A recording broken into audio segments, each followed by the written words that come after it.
Hey guys, welcome back to We Met at Acme. I'm so excited to be here with Vivian Tu, the founder and CEO of Your Rich BFF. Thanks so much for having me, Lindsay. Thanks for being here. I feel like we've been spending every day together and it's so We have. wonderful. It's the best. It's amazing. For context, we met yesterday, but it was a beautiful, the beginning of a beautiful friendship. Immediate vibe. Immediate. Actually, sorry. My new question, favorite romantic gesture? Ooh. I like it when this makes no sense, but after a date, they take you home and they don't come inside, but like they come with you in the Uber to Mm. drop you off and then they take the Mm. Uber home. Does that count if they're walking you home Yes, too? yes, Okay. that's fine. As long Yeah. as you don't go home alone. They make sure you get like confirmed into your door safe. I love that. I love that. Is that something that your fiance did when you were first dating? Yes, and it was insane because we would go to dinners downtown. I lived in Hell's Kitchen at the time. Not a very cool area if you're like a young 20 something, because I'm like literally living next to Times Square. And then he was living in Nolita, and all the fun, cool restaurants are like down there. So we would go to dinner down there, and then he would take the Uber with me all the way up to like 48th Street and then drop me off and then take the Uber all the way back down. See, that's really cute. And Yeah. my husband did that stuff when we were first dating. And actually to the point where like he had done it like I think on the third time that he did it, I was like, I felt bad. So I was like, do you want to Yeah. come up? And like, I wasn't ready to have sex, but I was Yeah. like, do you want to come up and, have some tea or do a Yeah, puzzle? exactly. And he was like, no. And I was like, wait, What? what? But that increased the intrigue. Exactly. But then didn't you wonder, because I wondered this, I was like, does he do this with every girl or am I special? Oh, yeah, Like, yeah. how am I special? And I still don't know to this day if I I was special. always want to know if I'm special. Yeah. Well, obviously we're special because we have, a ring, but it's like, was he just like a polite guy? Which Yeah. like, it would make me happy if he was polite to Yes. everyone, I like to think that even when I'm not there, even before we started dating, like my significant other was kind to people who could not do anything in return for him. Mm. Just because like I want that person in my life, that type of person. Yes, always. That's such a good quality. Yeah. Backing up a little bit for anyone who doesn't know you, how old are you and where are you from? I am now 29. Oh my gosh.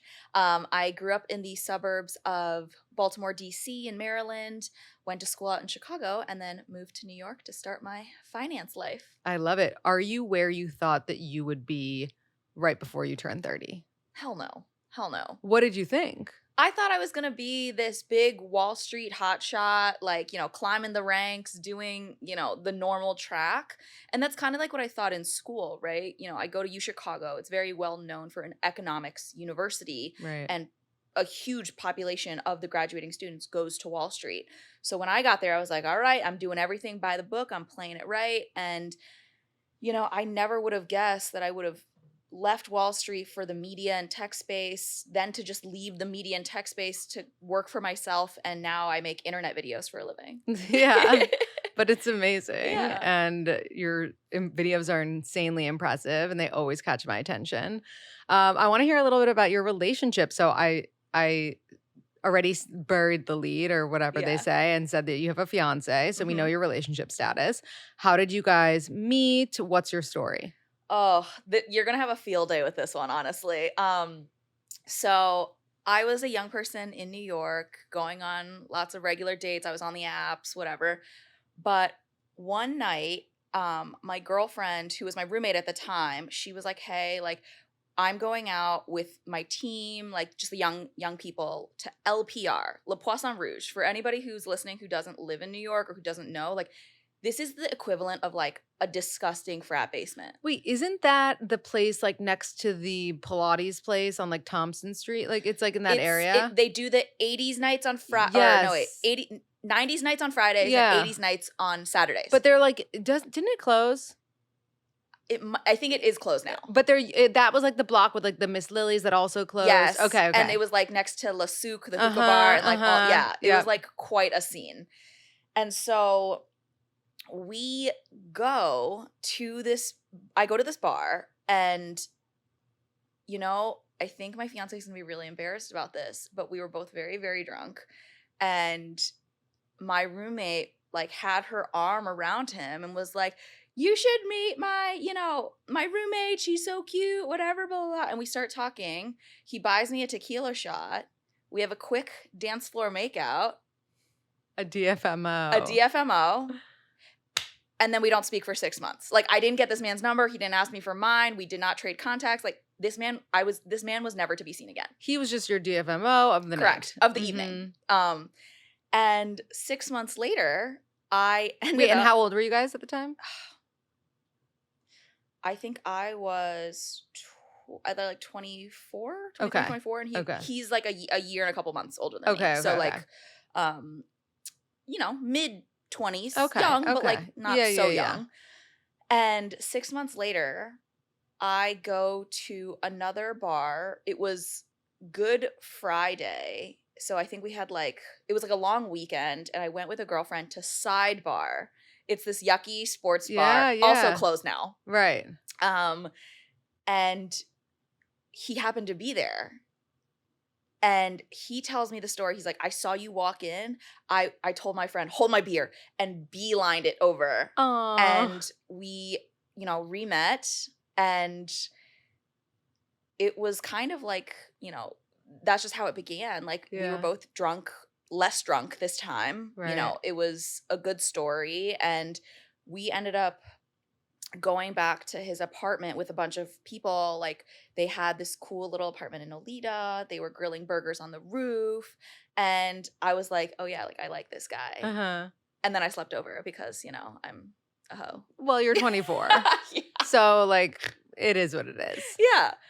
And then from there, was it literally like the rest was history? You spent like So I was like such a weirdo, and I was like, hey, I've had a great time. It's 3 a.m. I'm like, I got to get back to my own bed. Like, I want to sleep in my own bed. And oh yeah. That's the move, by the way. Yeah. That will hook him. Yeah. Keep him guessing. Uh-huh. And I think he was like a little surprised or like upset even that I was like, I want to go home. And he was like, okay, well, like, can we go on a real date tomorrow? And I was like, yes, I like you. I want to go on a real date. So the next day we end up going on a date to Westville. We have lunch. And That place did not close, by the way. that place is very much still open, thriving, multiple shops. And I felt bad because I have no sense of time. So I want to say 15, but probably closer to 30 minutes late. Okay. And as I am to things.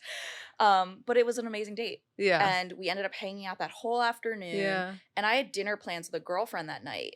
And I got a text from her saying she was like sick or whatever. She like bailed on me. I can't remember what it was, but she bailed on me.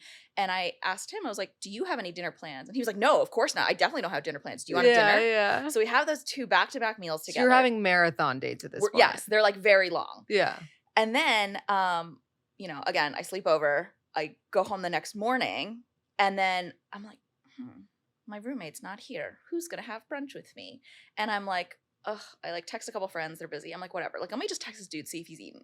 And I'm like, hey, I know we just got off, this lunch, dinner, date situation, but like, have you had brunch? Have you eaten? And he's like, no. And I was like, come up by me. And he had paid for our first 2 dates. So I took him out to brunch, and then the rest really was history. We've been together ever since. That's so cute. And Yeah. like, it's so funny because people listening are like, you need to tell her that she broke all of your rules. Really? And you know what? You did, but I think that the reason that it worked out is because you were just doing it from a place of confidence, like pure confidence. And you weren't canceling on friends to continue to see him longer. No. Like things happened. Yeah. And they happened naturally. Yeah. And it was like cool because we did have friends in common. So we had like, it was just like the conversation flowed so naturally because I knew what he did for a living. Like he literally sat probably 10 feet away from my roommate for 14 hours every single day. And I knew what he liked to do on the weekends and like their team traditions. And like he knew a couple people that I was working with. So it was just really like right. natural. And it just sounds like you didn't have any expectations. Like you were just like, no, I literally, this is fun and I want to keep the fun going. Right. Yeah. And if the fun stops, it stops. Yeah. Like it doesn't sound like you went into it and you were like, this is my husband and like I'm going to sleep with him so that he marries me. I trap him. No. Yeah. Because I've done that. It doesn't work. Right. No, never. When you go in with that mindset, it's it always backfires. Completely. I need to know because we're into astrology over here. When is your birthday and when is his? So I'm March 20th, and I was always reading the charts. You're And Aries. I was a Pisces, but yes, co-star told me I was an Aries. Yeah. And finally, because I used to be like, astrology is complete BS. It doesn't make any sense until I started reading the Aries sections, and I was like, wait, this actually makes complete sense. So much. I could have guessed that you were an Aries from the second that I met you yesterday. And what is he? He's a Libra. So that's me. Yeah. Oh my God. Yeah, that's why we're a match made in heaven. I love that so much. I literally, like, it's so crazy. And people listening, like, you need to back me up here. This just shows that astrology is so fucking real, because every Aries woman, Libra man couple I know, the Aries woman has like led the charge in the beginning. Always, because there's something about an Aries woman that a Libra, like taking charge, that a Libra man just like gets mushy for. They're like obsessed with it. And like Libra men need a really strong woman like an Aries. So it really just makes so much sense. You know what's so funny though? I would say that like in terms of our relationship, like he has actually really been like when we first started dating, like he would always make the plans. Even now when we go on vacation, he's the one who like contacts the hotel to books the transport, like figures out which experiences we're doing, whatever. He does all of that. He's the one with the manila envelope with like our passports in it, whatever. But I will say, like, after I met his mom, she is very like strong, like just like I don't know what her star sign is, but I wouldn't be surprised if she was either like a Leo or like, you know, just like some like a Wait, Capricorn. you don't know when's her birthday? I don't know. Okay. I have it in my calendar. Oh my gosh. gosh. Yeah, no, I think, and like I'm so happy you actually brought that up, because it's so indicative. I feel like a man's mom, if he's close with her, like if he's not close with her, it's, you know, not the same. If he's close with her, it is so indicative of like who he chooses as a partner. Yes. It's either the opposite person or someone with a very similar personality. And my mother-in-law's listening to this, like laughing, but I feel like her and I have a similar personality. Like we both like to be, you know, in charge, like to make the plans, like, you know, like to call the shots, whatever. And I really see that reflected a lot. I wonder, do you think it's the same with like our dads, let's say, and our male partners? I do. So my dad is, you know, Chinese immigrant, obviously has like some scar tissue with that, but from like a fundamental person, they are the same. Yeah. Like I just remember like my family took a vacation to Alaska, and the other family that we were going with, they took a helicopter tour over a glacier, and my dad said, we're not doing that. Yeah. And I was like, why not? And he's like, what if the helicopter breaks? Yeah. And then we die? Yeah. I'm like, why would that be the first thing you thought of? My fiance, terrified of flight. Like whether we're sitting in the middle seat back in row 32, he's white knuckling it. Whether we're laying flat on a transatlantic flight to Europe, he's white knuckling it. Like he never has a good time no matter what. Yeah. And I asked him, I was like, what's wrong? Like you're in theory, like, you know, we paid for this wonderful seat and points. You can be relaxing, lay down. Like, why are you sitting straight up? Yeah. And he's like, we just got to find a clear patch of air. I'm like, this isn't like a road with potholes in it. Right, like, right. We're going to be fine. And I just think they were both like very risk averse people, whereas like I would say I'm more risk loving. And we balance each other out nicely. Yeah. Where he like can bring me back down to earth, whereas like I'm always the one with the big ideas. I love that. And you said that you've been together for 6 years? Yeah, a little over 6 now. So did you talk timeline? How early in did you, like, when did you hit your milestones of like, I love you, of we're moving in together, of someone proposing? So, okay. I do not recommend this for anyone listening. However, we had been dating for 30 days, and me and my girl roommate had had a great first year living together. So we were like, let's move into a second apartment together. We live well together. We found an amazing apartment. No, you guys, I'm not a stalker, but it did happen to be on the same block as my fiance's apartment at the time. No. It's like across the street. That's really funny. But we moved in. It was great. Until we realized that it was an absolute roach infested hellhole.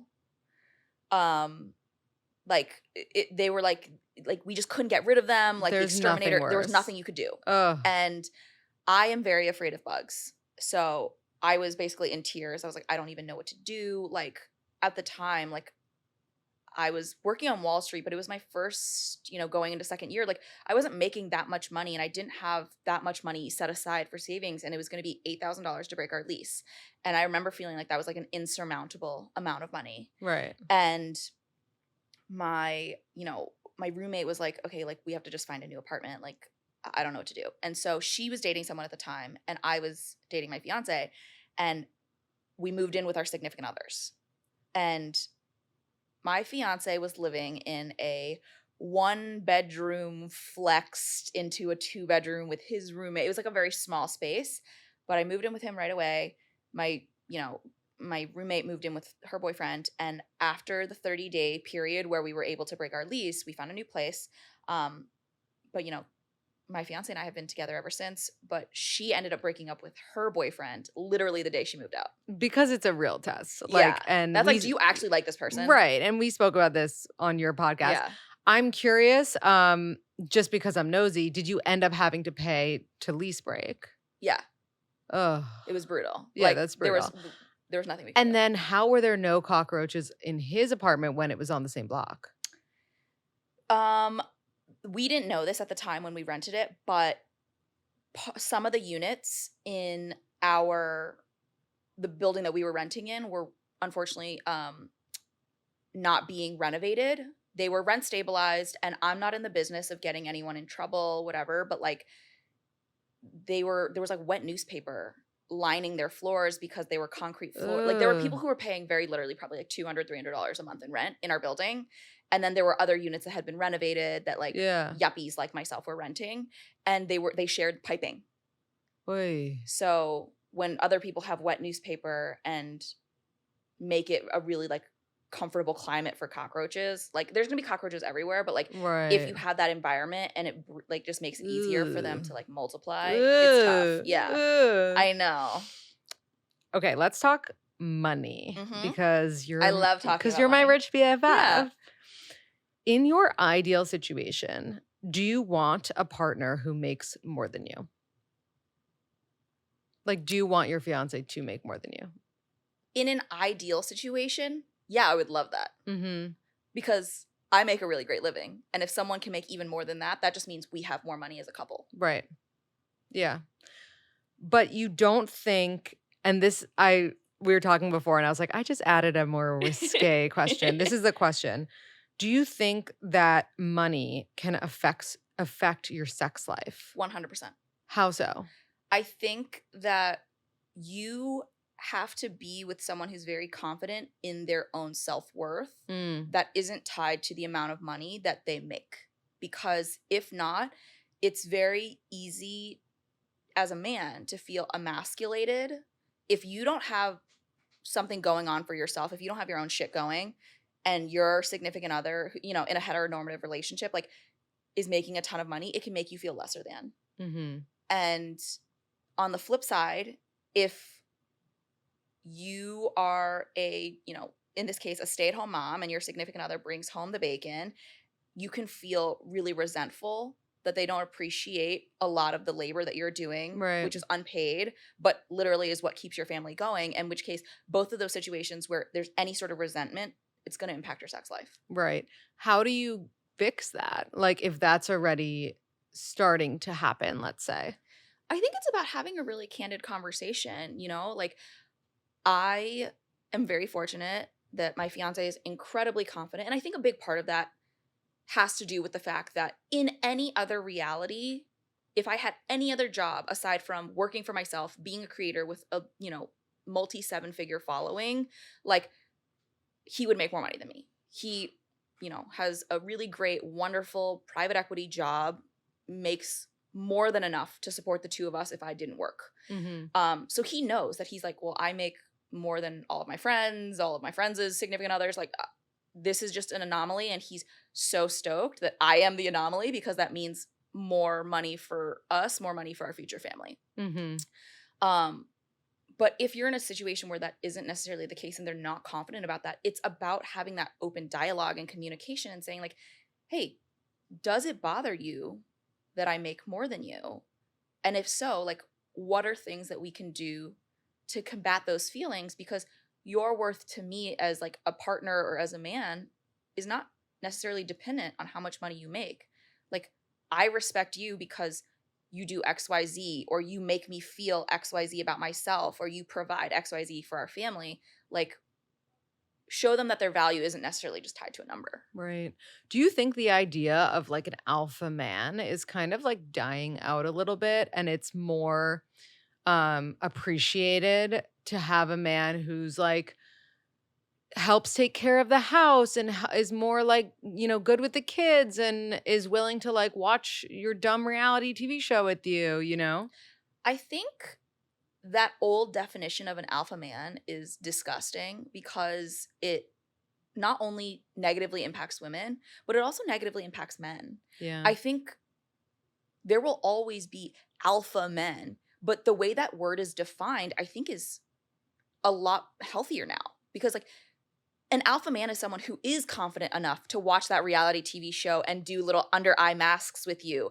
It is someone who's like, I'm going to be a great present dad who's going to Yeah. watch my own damn kids, who's not going to put everything on my wife. I am someone who's going to clean up around the house because I see how hard she works and we are partners. And that is what a true alpha man is. It's not someone who tries to like shirk all responsibility of being a parent or like has this gross toxic hustle culture mentality, because that's like faking. You're just peacocking. Yeah. Ugh. Yes. I mean, you said it so well. And also, I just feel like there are still people out there, and some women can be guilty of this too, like perpetuating the idea of some woman wrote to me recently in the DMs, like she was like, my husband is so disgusted by my period. Like when I get my period, he won't even touch me. He like won't go near me. He thinks tampons are gross. And like she was like, but he's a man, like, so I get it. And I was like, wait, what? Like a real man, I'm not gonna say like goes down on you and your period, because like that might be a little nasty, but like is like sex on your period is fine, Like I just feel like a real, like and again, maybe I'm even getting into hot water saying a real man, but like I think a man who's confident in his sexuality and who he is not afraid of periods and things like that. The funniest thing to me is like, if this man is disgusted by his girlfriend, wife, whatever's period, I'm like, is there another woman that you could find that doesn't have a period? Right, like, right. For the most part, women are all going to menstruate. It's not this rare phenomenon that only like a handful of us do. Like, that's normal human biology. And I would say that like what I love so much about my fiance is like when I'm on my period and I'm not feeling well, I'm not feeling my best, he's like, hey, can I like heat up an ice pack for you in like the microwave, and like, do you want to cuddle or do you want to get like Thai food tonight? Because that's what I always want. And he goes the extra mile because he knows I'm not feeling well. Right. And like that's what you really want. 100%. Someone just be compassionate. And also like if they're afraid of your period, how are they going to feel when you're giving birth? Right. Like, are they not going to be in the room because it's gross? Yeah. That's not the person that you want to be with. No. Let's talk about the hottest topic ever that just never ceases to be a hot topic, which is splitting on dates. You mentioned that you paid for your third date, was it? Which was a brunch. Yeah. How did that happen exactly? Did you do it in a way that he couldn't object? Yes, but only because he had paid for the first 2 dates and he was going to continue to keep paying for them if I didn't like truly like put my foot down. And this also has a lot to do with like the financial position we were in, right? We were in our early mid-20s. It's not like, he was 5 years older than me and I knew he was making a ton of money more than me. He was a year older. And so I was like, well, I know lunch was like probably X amount, dinner was probably X amount, and it's New York dining. It's not particularly cheap no matter where you go, but I did not want him to be in a bad financial position from the jump because I wanted to keep going on dates with him. And so I was like, well, if there's going to be a fourth date, like he can't have paid for the first 3 and then have to pay for the 4th, because then we're getting close to $300-400, and like, you know, I know what a $300-400 hit would look like to my budget, and I didn't want to put him in that position. Do you think you would have done the same thing had your dates been more gradual? Like, for example, had it been a more traditional dating path, like he asked you out, you Mhm. went out, then like you waited 4 or 5 days, you went out again, then 4 or 5 days, whatever. I can't say for sure, but I think you're probably onto something, and that like I would probably would have been like less inclined. Like I probably still would have done your reach, Mm-hmm. the reach, but Mm-hmm. I would have been like, oh, okay, whatever. Like he can pick it up because you know it's been over a longer period of time. Right. Because I actually like can see why in this marathon of a weekend you would be like, okay, it's enough. Like I'm Hmm. gonna get this like little brunch. And I think that like that's something that women should do. And you know Yeah, where I stand about like, men should always pay for dinner dates. yeah, But I think during the day stuff is fair game for sure. yeah. I think that, women shouldn't be afraid to pay for like the morning coffee and croissants, for the Ubers, for like a DoorDash. The only thing I'm a stickler about is It's when you dinner. ask me out to dinner or we're having a date night, I think the man should pay. But I think that maybe that's just because I'm so averse to splitting. We had talked about switching off is actually way better in my Yes, mind than yes, splitting. yes. Because when you're switching off, it's clear that you're like a couple and you are just trying to manage finances. But like the tit for tat 50-50, like, can I tell you, I had a roommate one time Venmo me for like a 50% on light bulbs because she was Oh like, well, you God. enjoy the light as well. And I'm like, Oh oh my God. God. Those are the worst people to And I was just like, exist. this is insane. And so I am very much not a like, let's not nickel and dime someone who in theory we could love, in theory we could see a life with. Like, be cognizant, be fair, but it doesn't have to be 2 credit cards. Like the 2 Yeah. credit cards is also so icky, and when I sit next to a couple with 2 credit cards, Ugh. I'll like text my fiance at the table. He'll like, he can always tell too when I'm like texting him and he's like pulls out his phone. Right, I'm right. like, ew, look at that. Like I can't believe they're splitting. That's not very Right. nice. That's No, not and very nice of waitresses him. look down on it as Yeah, well. It's not cute. it's not. You just gave me roommate PTSD. I'll tell you a roommate story after this. Um, this is another thing that comes up a lot. How to deal with a huge income disparity. Mhm. This was a guy who wrote in. He said, I make $100,000 more than my girlfriend. Like, how do they go about paying for things and rent and all the things? Yeah. I am a big believer not in equality, but rather in equity.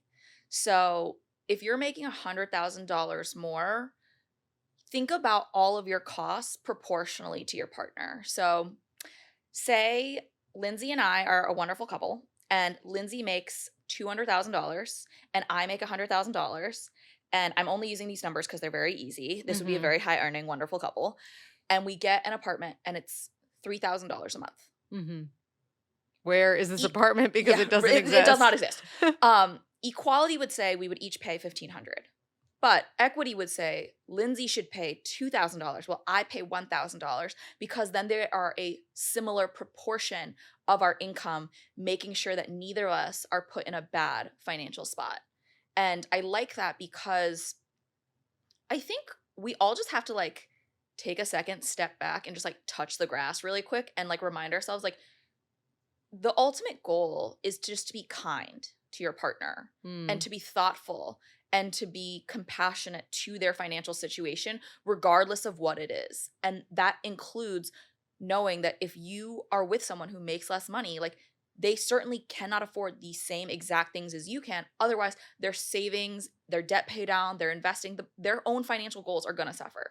Right. So I would just say target equity, not equality. Yeah.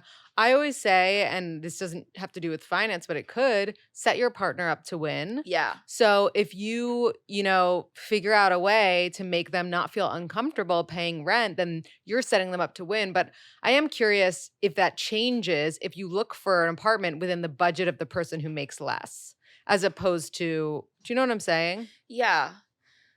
Um, I still wouldn't go 50-50. I Yeah. just don't think it's right if one person is making so much more money and has so much more discretionary income to do that. Um, I think things ebb and flow, right? For the first, I would say 3-4 years of our relationship, my fiance made more money than me. And a couple years, it was significantly more, like twice as much. Um, and he always was really thoughtful about how we split rent and groceries, and he always paid for dinner. Mhm. And then, more recently, I would say the past 2 years of our relationship, I've made more, significantly more. And I have tried to be just as thoughtful and compassionate in that way. And like, you know, when we bought our home together, I put more money into our down payment than he did.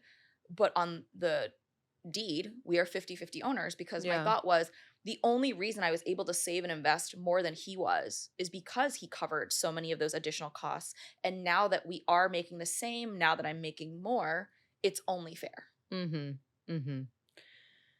Another question that came up that I feel like is an important one is how to best navigate integrating finances when you move in together. And you said a phrase that I really liked when we were recording on yours, and it was something like, it described what we said that we do, which is we have our Mm-hmm. own accounts, then we have a shared account. Like, what is the? Yours, mine, and ours. Yes. So I love the idea of having a joint account, like similarly to how you do it, that you pay for things like your mortgage, your rent, your groceries, utilities, like vacations together, whatever.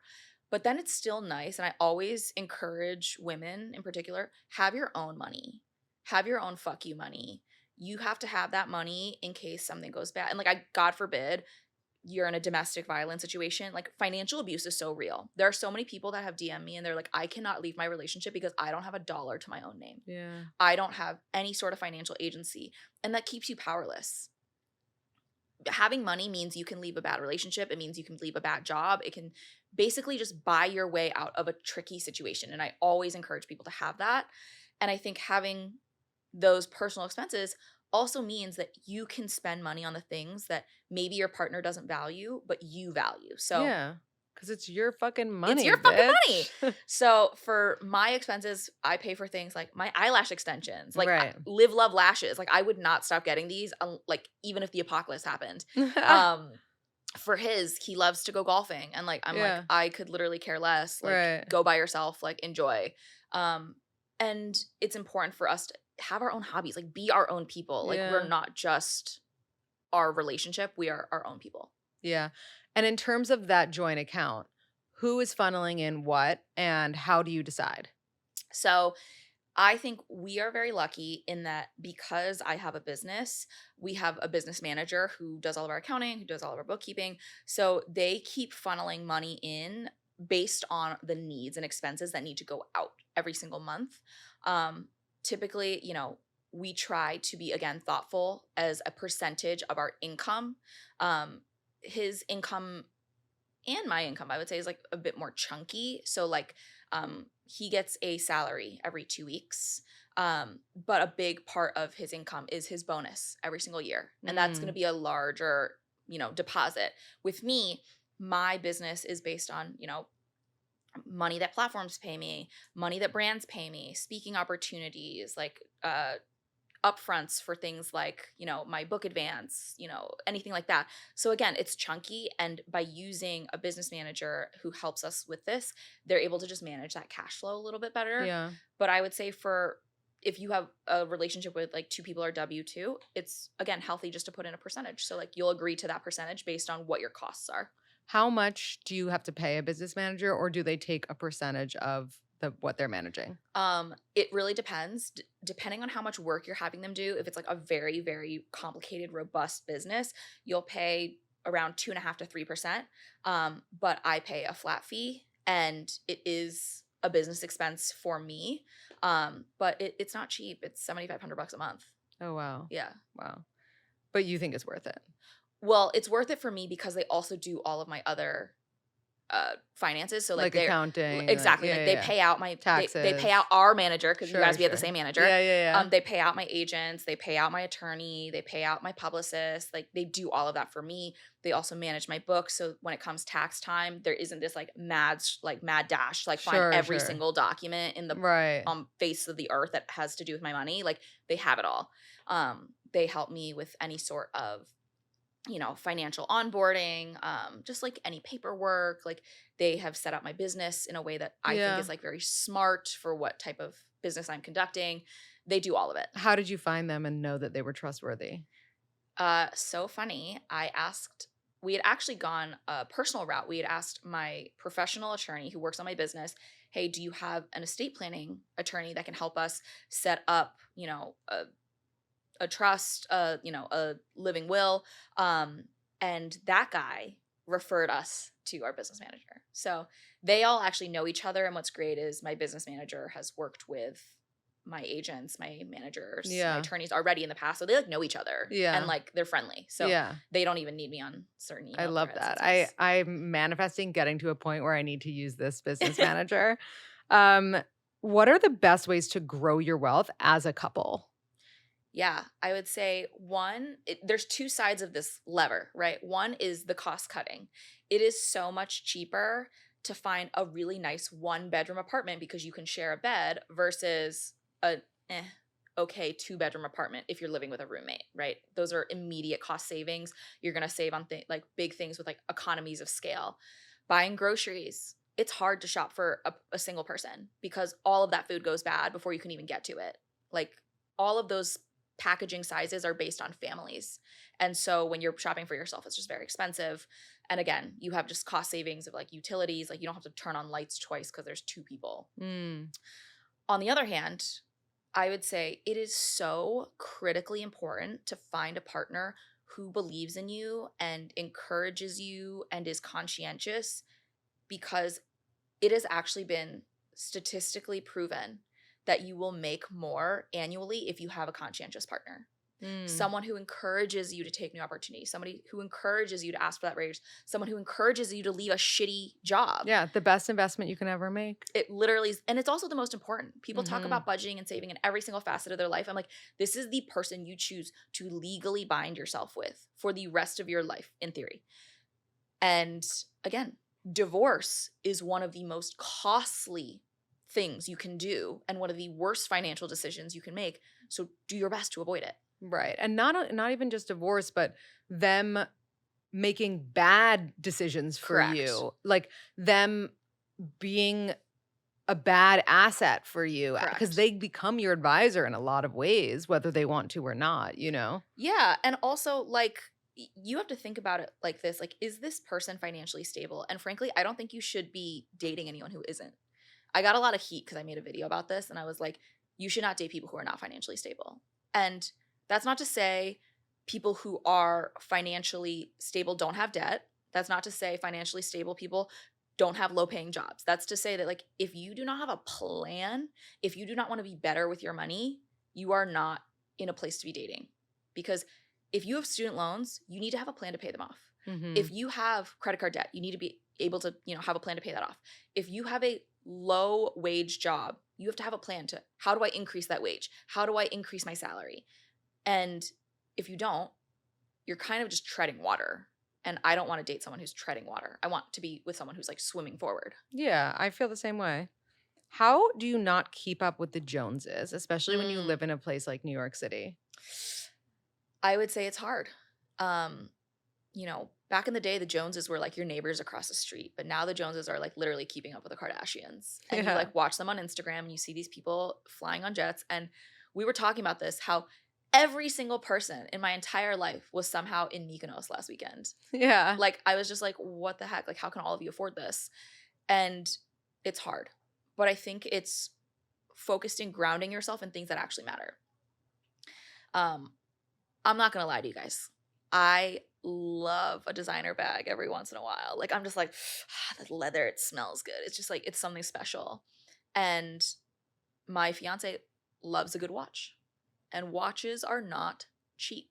No, neither are bags. by the way. Frankly, neither. Yeah. I don't know why I'm trying to make him out to be the villain. But we have a really big dream, and that's in the next 3 or 4 years. We'd love to buy our second home. We'd love to buy a place out east in the Hamptons. And again, Hamptons homes are not cheap. And Mm-mm. so it's like, do I buy these little things that could be $2,000 to $5,000 for a bag or $10,000 to $15,000 for a watch, and essentially nickel and dime myself throughout this process and delay this bigger prize, the Right. unicorn, like the Mm-hmm. gold at the end of the rainbow? Or do I want to forego these little things and chuck that money into, a high yield savings account to prepare for the down payment, chuck it into investments over time so that I know my money can grow so that I can get to this bigger goal faster? Yeah. Yeah. And I mean, I think the answer is obvious. Like Yeah. you wanna hold back on the bags. And now actually there's so many opportunities. Like there's so many companies where you can like rent bags, you can rent Yes. this, you can. Do you use Vivrel? I do Yeah. actually. Oh my God, shout out.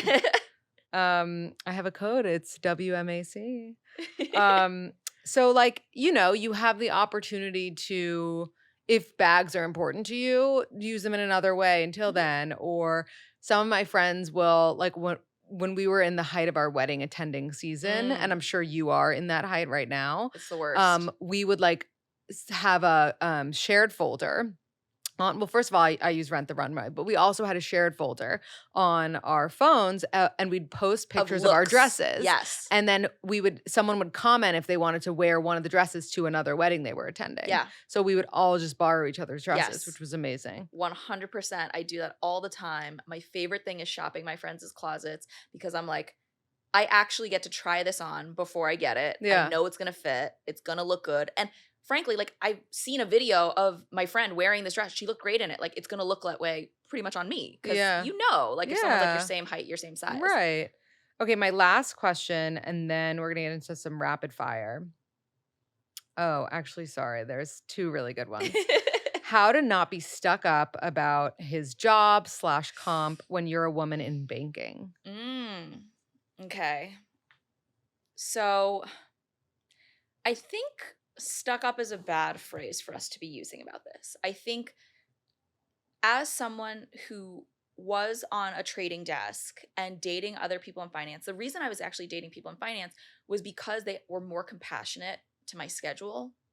They were more understanding if I needed to have our dinner date at 5:30 because I had to be in bed by 9:15 if I was going to wake up at 5 a.m. the next day again. Mhm. They were more understanding if I had to bail last minute. And that made dating other finance people really easy.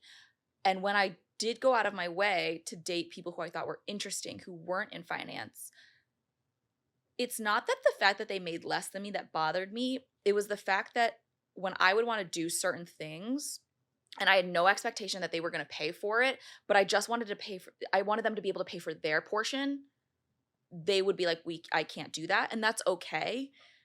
But I don't want to date someone who essentially can't keep up, who can't do the things that I want to do from a financial perspective because it means that I'm going to have to forego some of those choices. Mhm. Yeah, that's fair. How to let the guy know that you appreciate him paying more because, and this we kind of talked about on your show, because it helps you with the romantic connection, Mhm. but you want to make sure that he doesn't think that you're using him for free dinners and outings. I think it is like that piece of, again, being kind, like to your point, like pay for the DoorDash, pay for the Uber, pay for breakfast and coffee and things like that, and show them that like you care, you are willing to contribute financially. But it's nice to be courted. It's Yeah. nice to be wanted. It's nice to have someone, put on a nice outfit and you guys go to dinner and he opens the door and pulls out your chair and does all those things. And like, yeah, that's going to make me want to sleep with you more. Like, Yeah. Yeah. I think that that's natural, that feeling of like being taken care of. Yeah. But you can do the same thing for them. Like when they're sick, make sure they get soup and an Advil. And when they are, really stoked about like this big promotion at work, like bake them a cake or buy them a cake, frankly. Right. Like I'm not a Right. baker, but like show them that their milestones and their moments and their things that they care about are important to you too. Yeah. Yeah. Okay, we're gonna do rapid fire of the poll questions, but I am gonna come up with my own questions and make them financial. Okay, rapid fire. Best platform to invest. Mm. I do have to say that they are a partner of mine, but I love SoFi. Okay. Best stock to invest in no matter what's going on. No investing in stocks. I prefer ETFs and mutual funds that offer a diversified portfolio from the jump, because when you buy a stock, you're buying into one company. And what if that company goes under or something bad happens? Whereas if you buy an index fund that tracks the S&P 500, you are literally essentially buying little bits of all of those companies. And if something happens to one of them, you're fine. What's your favorite index fund? I would say probably like a VOO. It's just Isn't that just the market? that's the S&P 500 Yeah, tracking yeah. in, Okay, ETF. great. I invest in Yes. that. Yes. And it's basically cheaper than investing in SPY, Mhm. which is also an index tracking ETF. What's the sexiest credit card to have? Sexiest, probably the like Amex Black Card, but like Yeah. frankly, none of us can get that. But I would say like I have the Amex Platinum, I have the Chase Sapphire Reserve. I'm thinking about getting the Capital One Venture X, Mhm. and these are good, I would say, for like yuppie lifestyles. If you're eating out a lot, traveling a lot, Yeah. the rewards are really, really nice. How much cash do you think you should have on hand at all times?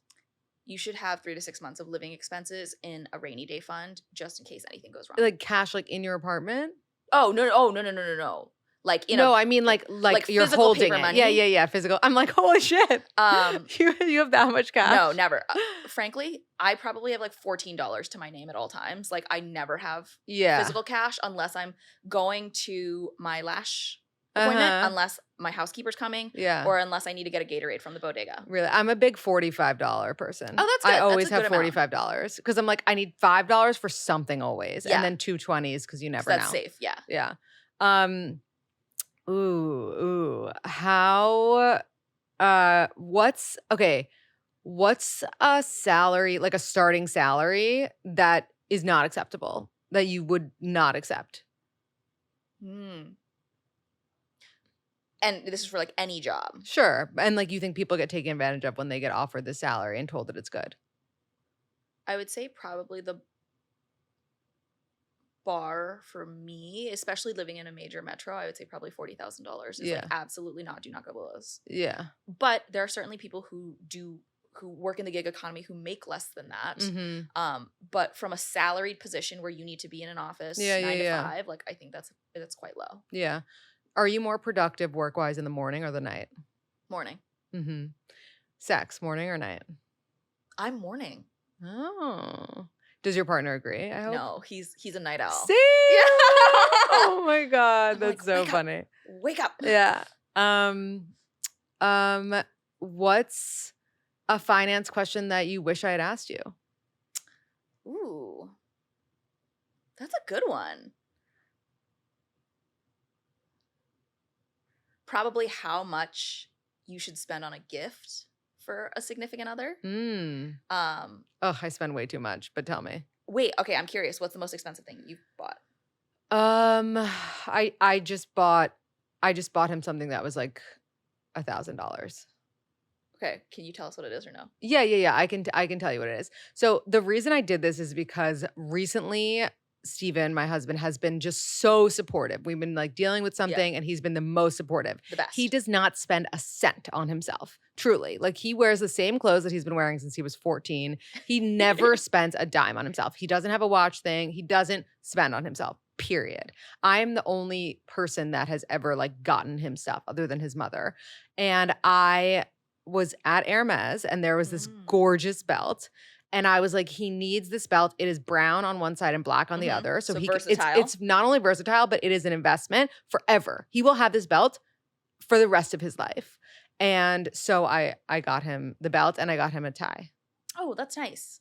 And those are like things you can actually use like when he goes to like pitch or like exactly. And he wore the tie last night to a like work event and it looked so amazing. Good. But what do you think of that? It's too much to spend on a person. I don't. Okay. First off, you guys are married, so that's totally fine. I would say spending, you want to be thoughtful of where you're at in this relationship point. Um, can I tell a story? Do I have time? Yeah, yeah. Tell a story. Um, The next guest is late. yeah. Perfect. My fiance, and this was before I existed, but he was sort of seeing this girl, and I think for like Valentine's Day or whatever, he was like, "Oh, like I don't know her that well, but like I'll just get her like a nice Kate Spade bag." And she just like did not even think to get him anything. But she totally accepted the bag and Wait, like this was Valentine's Day? yeah. Oh, well, it's kind of like a fake holiday. Like I feel It like is it's a a fake holiday, and holiday. I feel like it's a holiday for women to get gifts, but she should still have gotten him like a chocolate. Yes, or like Yeah. but like she didn't even reciprocate like she wasn't like very thankful, she wasn't very Oh nice yeah, that's about it. fucked up. And so I was like, I think when he like told me the story, I was like, that like makes my heart hurt a little bit for Yeah. you because like I think when you give gifts, that's like a love language and you need to understand what your significant other's receiving love languages. And so I would say like if you're just starting out, like anything under $40 is like cute, fair game. It's like nice. If you're dating, like if it's a big milestone, if it's something to really celebrate, a couple $100 is like fine. But like for an average gift, like a Valentine's Day, I would keep it under Oh yeah. like I would keep it under $80, I agree.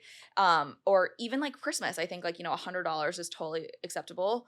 But once you are engaged, once you're married, like I think these gifts become more thoughtful and sometimes you Yes. buy them together, right? Mhm. Like you buy someone a new laptop together and Mhm. that's totally fine. And it might be something you're like, I want to pay for this as a treat for you Right. out of the mine account. Totally. But like again, just think about the utility they're going to get out of it and like Mhm. whether or not you are actually committed enough to this person to buy them that thing. Right. I agree with you. And this would have been the kind of gift that I would have wanted to get with him, but I knew that he would veto Say no. it Yeah, yeah, and yeah, say yeah. absolutely not. I'm fine with my old belt from, J. Crew that I've had for 45 years. Like so I knew I had to do it, but I actually do agree. I think it's so ridiculous when you see those commercials online and they're like, I got you a new Honda. And it's like, I'm what? like, what? Like, but this is a financial decision that we had to have Yes, discussed. Like, why is yes. there a bow on this car I- that I didn't even know about? The Christmas commercials for Yeah, buying your yeah. partner a car are literally insane to me. I'm like, that is a huge financial decision for your family. How are you making that decision as a unilateral, just like one person executive decision? That's insane. Insane. There was actually an SNL skit about it, and it was making fun of that. And then the wife was like, "Wait, what? Like, you just dropped $50,000? Like, And didn't this is tell my me. money too." Yeah. Like, that's so funny. Viv, this was so fun. You're the fun. best guest. I could talk to you for hours and hours. Me too. But sadly, we're out of time. So tell everybody where they could find you, hear more from you, because I have a feeling they're dying to hear more already, and all the things, and read your book too. Yes. Okay. So you guys can find me as Your Rich BFF across social media. Lindsey is making a guest appearance on my podcast, Net Worth and Chill. You can find it wherever you listen to podcasts. And most exciting thing that I just released, Rich AF, my book, is coming out at the end of the year, December 26th, but it is available for pre-order now. You can find it on Amazon. You can find it on Barnes & Nobles. If you go to richaf.me, you can find all the places where you can buy the book, the ebook, and the audiobook. Awesome. Thank you. Thank you. Yeah.